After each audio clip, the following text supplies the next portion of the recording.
Hello friends, welcome to my new video. तो आज का टॉपिक रहेगा ये मीको एयर का बोर्ड जो कि है F405। तो ये इसकी ESC है और ये इसका बोर्ड है। और आज हम इसको करेंगे फ्लैश और हम इस स्लॉट में डालेंगे ये SD कार्ड और उसके बाद हम इसको फ्लैश करेंगे। तो SD कार्ड डालने के बाद हम चलते हैं अपने सिस्टम पे और देखते हैं कि ये जो है इसका फ्लैशिंग प्रोसेस क्या रहेगा। तो लगभग सेम है फ्लैशिंग प्रोसेस।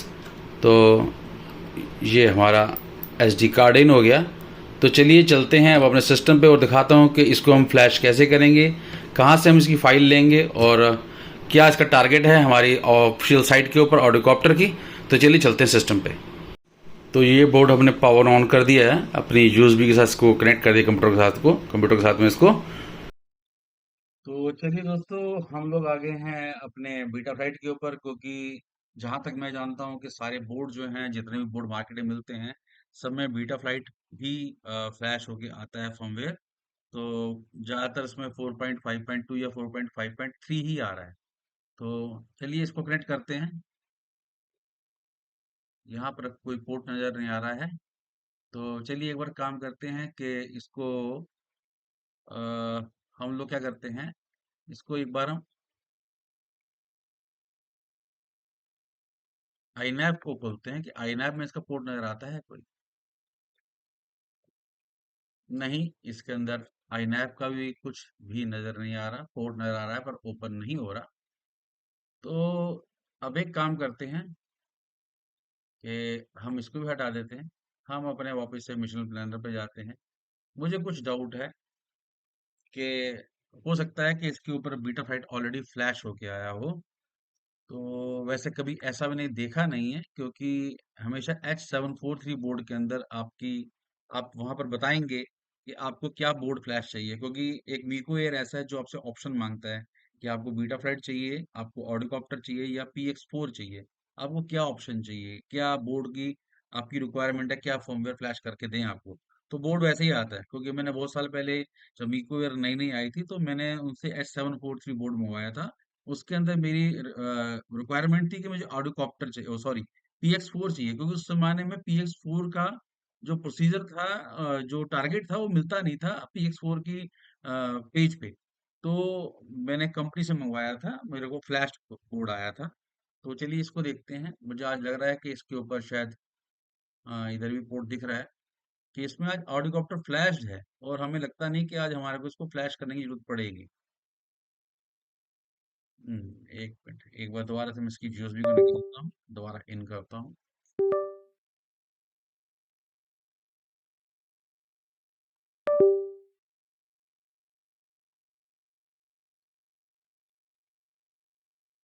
ये तो बहुत बढ़िया हो गया कि हमारे को अब कोई फ्लैशिंग प्रोसेस की जरूरत नहीं है, क्योंकि मैंने भी पहली बार देखा है कि ये देखिए, अगर मैं अपने बोर्ड को मूव कर रहा हूँ तो ये हमारा बोर्ड जो है ऑलरेडी ऑडियोकॉप्टर फ्लैश्ड है।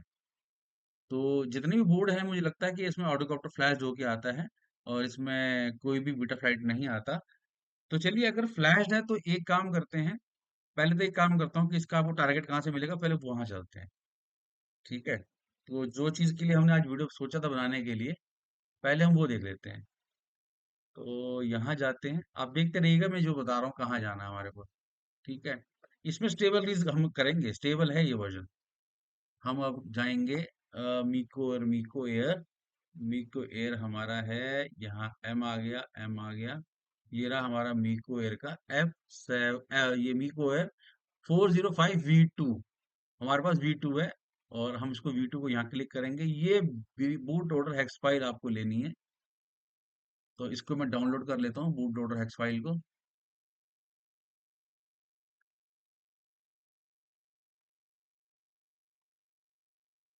तो ठीक है, ये मेरे पास आ गई है। ऐसे ही आपको अपने पास करनी है। अगर आपके पास ना आए, अगर ऐसे कोई इशू रहे कि आपके पास बीटा फ्लाइट होके फ्लैश होके आए, तो आप ऐसे इसको फ्लैश कर सकते हैं या फाइल लेके प्रोसीजर मेरे पुराने वीडियो को देख सकते हैं आप।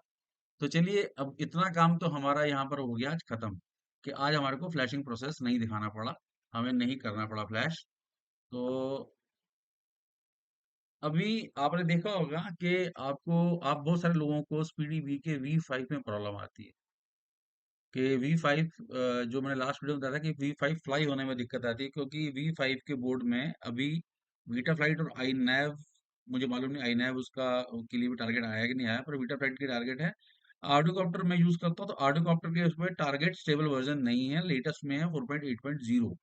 और जो लोगों को प्रॉब्लम आई है सेम, वो अब मैं आपको दिखाता हूँ यहाँ पे, क्योंकि पिछले वीडियो में हम भी उस बोर्ड पे, दूसरे बोर्ड पे काम करते, वहां पर भी वो चीजें छुपी हुई थी। तो हम कॉन्फ़िगरेशन में जाते हैं और एक्सटेंडेड ट्यूनिंग पे जाते हैं। ये है एक्सटेंडेड ट्यूनिंग पेज। ये बहुत मेन पेज है। मतलब कि जैसे आप लोग बीटा फ्लाइट के अंदर अपनी पीआईडी ट्यूनिंग वगैरह करते हैं, लगभग कुछ उस तरीके से ही पेज है ये वाला। यहाँ पर सारा कुछ आपका प्रोपेलर साइज मेंशन होता है। जो भी प्रोपेलर साइज आप वहाँ सेट करके आते हैं, मान के चल लीजिए यहाँ पर अगर मैं चला जाऊँ, आपका इनिशियल टून पैरामीटर चला जाऊं, तो जैसे यहाँ पर ये प्रोपेलर साइज वगैरह में जब डालूंगा, जो भी कुछ डालूंगा वो कहाँ पर आके चेंज हो जाएगा, वो आपका हमारा चेंज हो जाएगा एक्सटेंडेड ट्यूनिंग में। सारी वैल्यूज चेंज हो जाएंगी प्रोपेलर साइज के हिसाब से, टोटल वैल्यू चेंज हो जाएंगी। तो यहाँ पर वैल्यू जैसे ये वैल्यू है, तो ये मैंने ये वैल्यूज जो है आपकी कुछ अलग प्रोपेलर्स के लिए मे भी हो सकता है 10 इंच के प्रोपेलर्स के लिए हो। वैसे डिफॉल्ट 10 इंच के लिए आता नहीं है, डिफॉल्ट जो है वो वैल्यू आपको डिफरेंट मिलेंगी। तो ये वैल्यू बहुत मेन है। आपने देखा होगा कि ये वैल्यूज जो थी, ये फिगर 1, 2, 3, जो मैं कह रहा डे कैफे में आप अंदर जाके डाल सकते हैं, तो ऐसा V5 में भी है। V5 में वो सब कुछ हाइड है। तो आप जब तक ये वैल्यू आपको नहीं मिलेंगी डिफॉल्ट, आपको यहाँ पर जब यहीं पर नहीं है, तो आपके पैरामीटर ट्री के अंदर भी पैरामीटर लिस्ट में भी ये वैल्यूज डिफॉल्ट पड़ी हैं। डिफॉल्ट वैल्यू जो होती है वो 1100 11,000 होती है।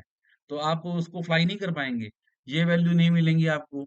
उसके बाद आपको ये सब वैल्यू नहीं मिलेंगी, ये वैल्यूज नहीं मिलेंगी, ये वैल्यूज नहीं मिलेंगी, जो कि बहुत बहुत मेन वैल्यूज हैं। ये सब वैल्यूज नहीं मिलेंगी, ये सारी वैल्यूज नहीं मिलेंगी। जब आपको ये वैल्यूज नहीं मिलेंगी तो फ्लाई कैसे करेंगे V5 को? तो इसीलिए मैं लास्ट टाइम कह रहा था कि V5 वाले बोर्ड में अभी ये सारी की सारी चीजें डेवलपर्स ने हाइड की हुई हैं। हाइड की हुई हैं, ये क्या किया हुआ मुझे मालूम नहीं, बाकी ये वैल्यूज यहाँ नहीं आती। अब आपको दिखा देता हूँ कि ये वैल्यू यहाँ पर इतनी ज्यादा इंपॉर्टेंट क्यों रखती है, क्यों हमारे को फ्लाई करने में दिक्कत आती है। देखिए, मान के चल लीजिए, जब तक आप अपने, आप बना रहे हैं 5 इंच का क्वाड, ठीक है, आप बना रहे हैं 7 इंच का क्वाड, आप बना रहे हैं 8 इंच का, आप 10 इंच का, आपको कहीं तो मेंशन करना है ना कि मैं क्या बना रहा हूँ। जैसे कि बीटा फ्लाइट में आईना में आपको 7 इंच का, 3.5 का, 5 इंच का, ये ऐसी ऑप्शन होती है। ऑर्डोकॉप्टर में ऐसी एक ऑप्शन है। यहाँ पर स्क्रू साइज, वहां पर होता है फ्रेम साइज, यहाँ होता है स्क्रू साइज, दोनों सेम भाषा है। तो यहाँ स्क्रू साइज मतलब कि वो कहते हैं कि प्रोपेलर साइज क्या है आपका। तो अब हम प्रोपेलर साइज क्या करते हैं, हम यहाँ प्रोपेलर साइज 7 इंच के क्वाड के लिए डालते हैं, और 6s बैटरी डालते हैं, और लिथियम आयन बैटरी को हम यूज करेंगे, और यहाँ कैलकुलेट कर देंगे। तो देखिए, पिछली वाली वीडियो दिखाया था आपको, कुछ यहाँ के पैरामीटर्स थे ये वाले, ये 3 पैरामीटर्स यहाँ से बिल्कुल गायब थे पिछले वीडियो में। तो ये पैरामीटर आ ही नहीं रहे थे, ये यहाँ सेलेक्ट नहीं हो रहे थे। जब यहाँ सेलेक्ट नहीं हो रहे थे, तो हम राइट नहीं कर पा रहे थे फ्लाइट कंट्रोलर को, पर यहाँ दिख रहे हैं। तो अब हम राइट कर देंगे अपने फ्लाइट कंट्रोलर को, राइट टू FC। अब देखिए, वो पैरामीटर हमारे, जो हमारे ये वैल्यूज थी, कहाँ चली गई? कॉन्फ़िगर में चले जाते हैं, और एक्सटेंड ट्यूनिंग पेज में देखिए ये आ गई वैल्यूज। अब ये 7 इंच के हिसाब से 1,40,000 सो ये सब वैल्यूज जो हैं आपकी होगी 7 इंच प्रोपेलर के हिसाब से। ठीक है, यहाँ पर ज़ायरो के जो है बेसिक फिल्टर 57 चेंज हो गया। तो ये सब चीजें वैल्यू जो चेंज होती हैं, आप जो स्क्रू साइज चेंज करते हैं, मतलब स्क्रू साइज मतलब frame size, 7 inch, 3.5 inch, 5 inch, 10 inch, 13 inch, ये तो बहुत वास्ट वाला है। आप जो आम दूसरे में काम करते हैं, तो उसमें इतनी ऑप्शंस के लिए आपको पीआईडी ट्यूनिंग में जाना पड़ेगा। यहाँ पर आपको सिर्फ जस्ट लिखना भर होता है कि किस साइज का प्रोपेलर साइज का आप अपना क्वाड बनाना चाहते हैं। तो चलिए मैं आपको दिखाता हूँ दोबारा से हम एक्सटेंडेड ट्यूनिंग पेज में इनिशियल ट्यून पैरामीटर चले जाते हैं। अब हमारे को लगता है कि हमें 10 इंच का क्वाड बनाना है, ठीक है। हम यहाँ पर कर देंगे, मैं 6 सेल लगाना हो, या आपने 4 सेल लगाने, मेंशन करना पड़ेगा आपको, वरना वैल्यूज चेंज हो जाएंगी सारी, फ्लाई नहीं होगा। आपने अगर यहाँ चार चार सेल लगा दिए और 6 इंच पे 6 सेल फ्लाई करने लग जाएंगे, तो फ्लाई नहीं होगा। तो वो गलत रिएक्ट करेगा। और अगर आपने यहाँ पर 6 सेल करके 4 सेल लगाया, तो दिक्कत आएगी। 4 सेल लगा के 6 सेल लगा के फ्लाई करा, तब दिक्कत आएगी। ध्यान रखिएगा इस बात को। लिपो और लियान बहुत ध्यान रखिएगा। वरना आपकी बैटरी लियोन के अंदर क्या होता है, डिस्चार्ज रेट 12 पॉइंट, सॉरी, अगर 6S बैटरी लगा रहे हैं तो उसका जो आरटीएल एक्टिवेट होगा वो 18.2 या 80.4 पे एक्टिवेट होगा। और अगर आप लिपो लगाएंगे तो उसका आरटीएल एक्टिवेट उसका डिफरेंट टाइम पर एक्टिवेट होगा। ठीक है, वो भी मैं दिखा देता हूँ आपको। तो ये हमने लियोन कर दिया। अब यहाँ पर हमने ये पैरामीटर देखिए, यहाँ पैरामीटर बदल गए। 1,46,000 ये सो थे, न्यू वैल्यूज ये आ गई 1,16,700। ठीक है, ये हमने अप्लाई टू कर दिया। तो क्या हुआ, यहाँ पे हमारा कॉन्फ़िगरेशन पेज पे चले गए हम। बात को समझिएगा, मैं जो समझाना चाह रहा हूँ कि ये पैरामीटर वहां नहीं आते, और अब आपको थोड़ा सा हट के बता रहा हूँ कि ये पैरामीटर क्या काम करते हैं। स्क्रू साइज चेंज करने से यहाँ चेंज हो जाता सब कुछ। देखिए अब यहाँ 1,16,700 हो गया, वह जो वैल्यू चेंज हो गई। यहाँ पर 7 इंच के हिसाब से बेसिक फिल्टर 42 हो गया। बेसिक फिल्टर 42 है तो बाकी ये 21 ये हाफ रहेंगे सारा कुछ। ये हाफ रहेगा, अगर बेसिक फिल्टर चेंज होगा तो यहाँ 42 होगा, तो ये 21 रहेंगे। देखिए यहाँ भी सब वैल्यूज चेंज, थोड़ी बहुत यहाँ वैल्यूज चेंज हो जाएंगी। तो ये सब चीजें ध्यान रखने वाली हैं। अगर अब अगर सपोज करिए कि चलिए मैं अगर आपको यहाँ समझा दिया कि ये स्क्रू साइज चेंज होने से ये होता है। अब आपको बताऊं तो ये स्क्रू साइज को से हट के अगर हम सेटअप पेज पे चले जाते हैं, तो अब आपको दिखाता हूँ कि लियोन और लिथियम को चेंज करने और 4 सेल और 6 सेल को करने से भी क्या आपको दिक्कत आएगी। तो ये तो आ गया हमारा फेल से। अब देखिए, यहाँ पर लो बैटरी मतलब लो बैटरी जो आपकी होगी तो आपका आरटीएल जो होगा वो होगा, कब होगा, जब 18.6 होगा। ठीक है, यहाँ ध्यान देखते रहिएगा, बिल्कुल अभी मैं चेंज करूंगा यहाँ पर। अभी यहाँ पर 18.6 होगा। अभी मैं आपको सेल के हिसाब से बता रहा हूँ। अगर आप दोबारा से सेटअप में जाएंगे, थोड़ी सी मैं आपको थोड़ी सी इसमें आया तो हम किसी और काम के थे, पर थोड़ा सा मैं अब हटके बता रहा हूँ क्योंकि हमारे को पैरामीटर, हमारे को ऑटोकॉप्टर फ्लैश मिला, तो मैं कहा चलो चलो कुछ और बता दिया जाए। अब देखिए यहाँ पर मैं लिपो, ये जब भी आप पेज से निकलेंगे सारा कुछ डिफॉल्ट ऐसा आ जाएगा, पर अंदर चेंज हो जाता है। अभी क्या करेंगे, हमने क्या करा था, 10 रखा, दोबारा ये लिखना पड़ता दोबारा से। और हमने रखे, अब सेल रखे थे 6 4 सेल, अब हम 6 4 रखेंगे। चलिए अभी हम 6 पे ही काम करते हैं, हम 6 रखेंगे। और हम अब लिपो पे करेंगे, लिथियम नहीं करेंगे। कैलकुलेट पैरामीटर्स, अभी सिर्फ बैटरी के पैरामीटर्स जाएंगे क्योंकि प्रोपेलर साइज के पैरामीटर ऑलरेडी फीडेड है। तो अभी हम जाएंगे कहाँ, फेल सेफ में। अब देखिए, लिपो लगाने पे 80, सॉरी लिथियम लगाने पे 18.6 पे आरटीएल होगा, पर जब आप लिपो लगाएंगे तो 21.6 उसका सेफेस्ट बैटरी का डिस्चार्ज है कि इस पे उसको रिटर्न टू लॉन्च लेना है, वरना आपकी बैटरी ब्लास्ट हो जाएगी। तो ये ध्यान रखना है कि जब लिपो यूज कर रहे हैं तो लिपो के पैरामीटर लिखिए, लाइक लिथियम यूज कर रहे हैं तो लिथियम के पैरामीटर लिखिए। ये नहीं कि लिथियम के साथ जगह यूज कर रहे हैं और लिपो के पैरामीटर लिख के बैठे हैं, और लिपो लिख के आप डाल के बैठे हो तो लिथियम चला रहे हैं। ऐसा कुछ नहीं करेगा, मतलब दोनों बैटरियां सेम होनी चाहिए, जिस पर काम कर रहे हैं उसी की पैरामीटर डालिए। और अभी आपको मैं और दिखा देता हूँ। थोड़ी और क्लैरिटी हो जाएगी, बिगिनर्स को समझ में आ जाएगा। जहां जहां वो गलती करते हैं थोड़ा सा उनका ठीक हो जाएगा। बार बार बता रहा हूँ कि आज हम फ्लैशिंग उस पे आए थे तो फ्लैश हमें मिला। तो अब हम करते हैं, बार बार बता रहा हूँ कि इस पेज पे आने के बाद जब आप वापस आएंगे तो आपको डिफॉल्ट वही दिखेगा, पर अंदर चेंज हो जाएगा, ध्यान रखिएगा। तो उससे घबराइएगा मत, अरे मेरे पैरामीटर चेंज हो गए, नहीं, आपको जो है फिर दोबारा लिखना है उसके ऊपर। वरना आप वहां नो लिखेंगे तो नो के हिसाब से पैरामीटर चले जाएंगे। अब हम सक्सेस लगाएंगे, लीपो यूज कर रहे हैं। ठीक है, अब हम लीपो यूज कर रहे हैं, 6S लगाई थी, सॉरी, अब हम 4S लगाते हैं। और हम कर रहे हैं लीपो यूज। अब देखिए, और फिर बैटरी के पैरामीटर चेंज होंगे। अब क्या है, पहले 21.1 पे जो था 21.6 पे लो बैटरी आरटीएल हो जाएगा, अब 14.4 पे होगा, राइट टू एफसी।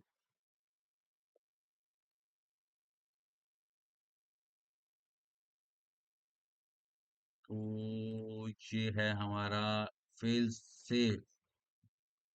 तो देखिए, अब हो गया, जो आपकी बैटरी 4 सेल होगी 14.4 पे आरटीएल हो जाएगी। 14.4 उसकी सेफेस्ट जगह है बैटरी को आरटीएल लेने के लिए। ये ध्यान रखिएगा कि 14.4 पे वो आरटीएल हो जाएगी। तो ये चीजें मैं आपको बता रहा हूँ कि आप कुछ गलती नहीं करें, चीजें ठीक से करें। अब इसको हमारा यहाँ सारा काम मैंने आपको समझा दिया है। हम आए किसी और काम से थे, तो आज वीडियो हमारा थोड़ा 2 चीज़ों में बन गया कि एक फ्लैट मिल गया, प्रोसीजर बता दिया कि वही प्रोसीजर है कि आपको कैसे फाइल लेनी है, कैसे डाउनलोड करनी है, क्यू प्रोग्रामर में जाना है, और पेज का एक्सटेंडेड ट्यूनिंग पेज का मतलब क्या होता है, वो भी मैंने आपको बता दिया कि एक्सटेंडेड ट्यूनिंग पेज के पैरामीटर आने बहुत ज़रूरी हैं। अगर किसी भी पेज के ऊपर आपको पैरामीटर नहीं मिल रहे, किसी भी बोर्ड के पैरामीटर आपको इस पेज पे नहीं मिल रहे, तो समझिएगा उसका पैरामीटर मिस है, तो आपको फ्लाई नहीं होगा वो। पर मोस्टली ये तब नहीं मिलते हैं जब आपके स्टेबल वर्जन ना हो, मतलब कि डेवलपिंग स्टेज वाला वर्जन हो, लेटेस्ट या बीटा फ्लाइट वाला वर्जन हो, ऐसा तब होता है। तो ठीक है, आज की वीडियो को हम यहीं खत्म करते हैं। मुझे लगता है काफी हद तक कुछ समझ में आई होगी बिगिनर्स को। ठीक है, ओके जी, बाय बाय, गुड नाइट।